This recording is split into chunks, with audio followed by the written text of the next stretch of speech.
For over a century, the global auto industry was dominated by the West. America gave the world Ford, Germany gave the world Mercedes-Benz and BMW. Japan reshaped manufacturing through Toyota and Honda.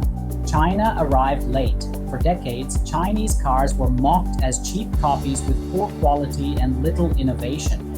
But then came the electric revolution, and suddenly the entire industry changed.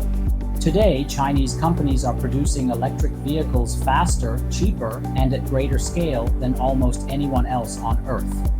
Brands like BYD, NIO, XPeng, Geely, and SAIC are rapidly expanding across Europe, Southeast Asia, Latin America, the Middle East, and Africa.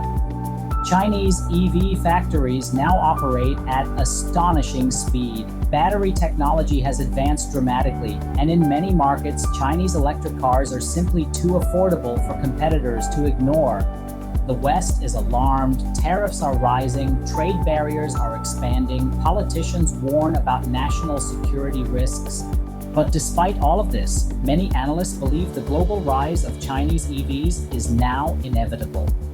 This is the story of how China became the world's EV superpower, what is slowing its expansion, and why the global auto industry may never be the same again. China did not dominate electric vehicles by accident. This was the result of decades of industrial planning, state investment, and manufacturing expansion.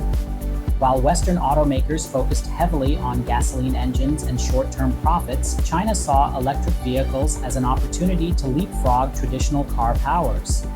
Beijing invested massively into battery production, EV supply chains, charging infrastructure, rare earth processing, renewable energy, and industrial subsidies.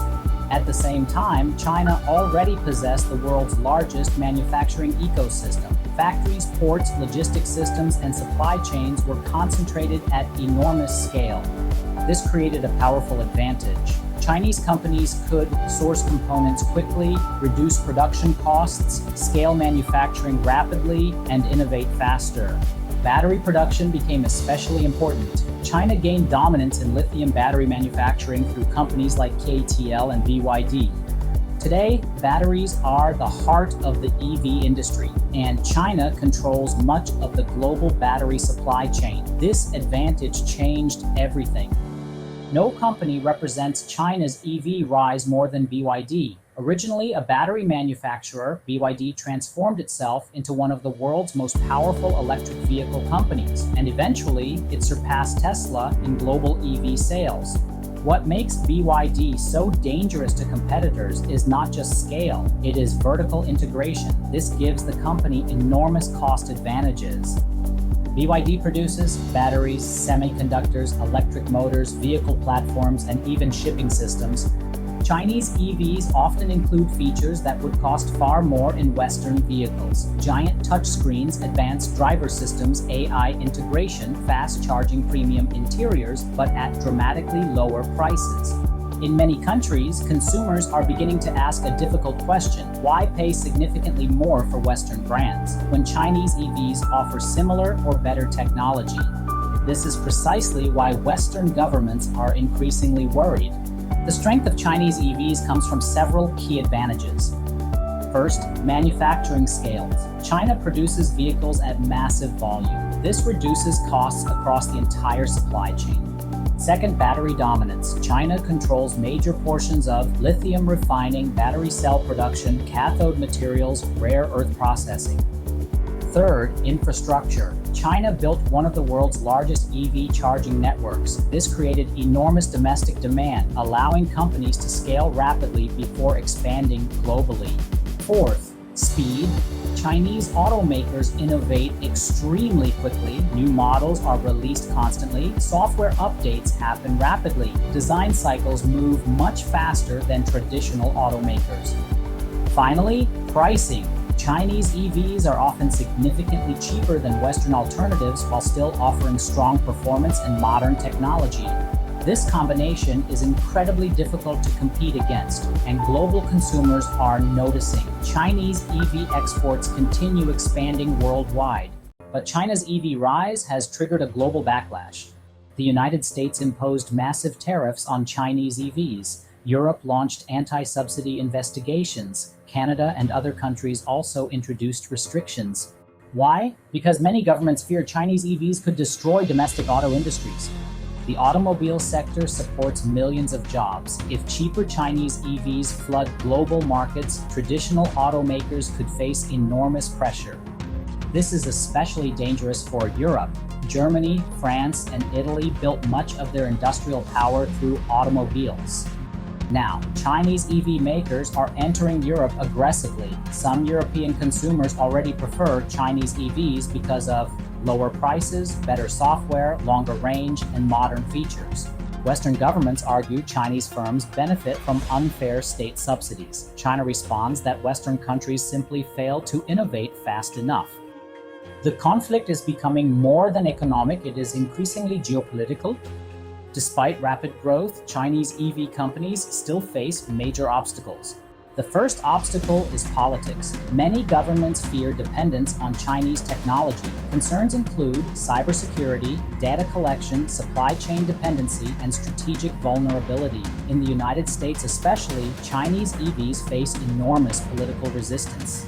The second obstacle is branding. Many Western consumers still trust legacy brands like Toyota, BMW, Mercedes-Benz, Ford, Volkswagen. Chinese automakers are still building global brand recognition.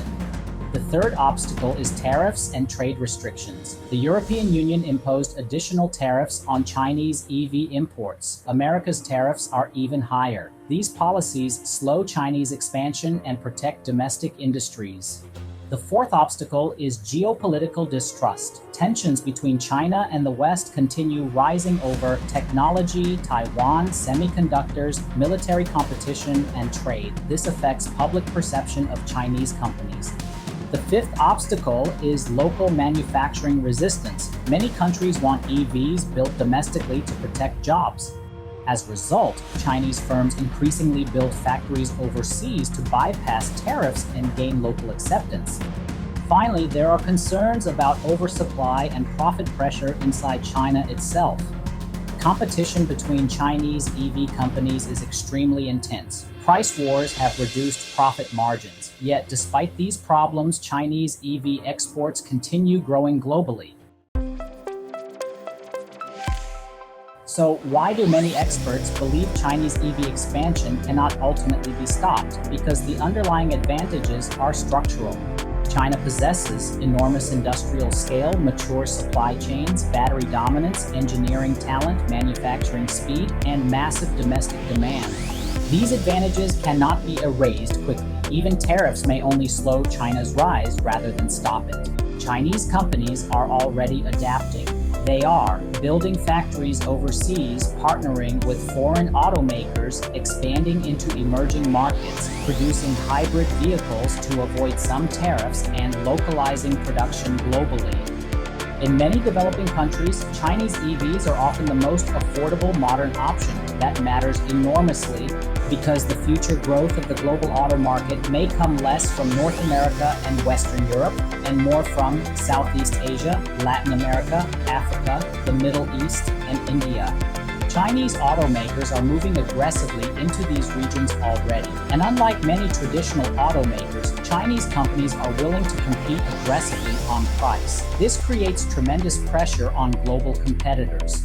For years, Tesla symbolized the future of electric vehicles. But now, many analysts believe Tesla faces its greatest challenge yet: China. Chinese EV makers are improving rapidly. Some consumers already view Chinese EV interiors, software, and charging technology as superior in certain categories. BYD's latest fast charging technology aims to reduce charging times dramatically. Chinese EV companies also move faster than many traditional automakers. They release new models constantly and iterate quickly. Tesla still possesses enormous strengths: brand power, software leadership, autonomous driving technology, and global recognition. But competition is intensifying rapidly, and the broader issue is even bigger than Tesla. This is no longer just a battle between companies. It is becoming a battle between industrial systems. The global car industry is entering its biggest transformation in over 100 years. Gasoline engines are slowly declining, electric mobility is expanding, software is becoming as important as horsepower, and China now sits at the center of that transformation. Western countries may slow Chinese EV expansion through tariffs, regulations, investigations, and political pressure, but stopping the trend entirely will be extremely difficult. Because China already built the world's largest EV ecosystem, and once manufacturing scale reaches a certain level, it becomes incredibly hard to reverse. This does not mean every Chinese EV company will survive. Many may collapse during intense competition, but the overall direction appears clear. Chinese EVs are becoming a permanent force in the global auto industry. The question is no longer whether Chinese EVs will become global players. The real question is, how much of the future auto market will they control?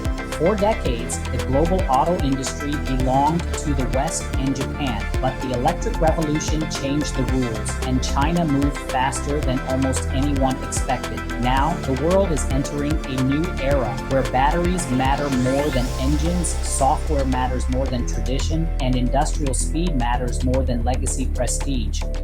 The rise of Chinese EVs is not simply a business story. It is a story about technology, geopolitics, manufacturing, and the future balance of global power. And whether the world likes it or not, Chinese electric vehicles are coming.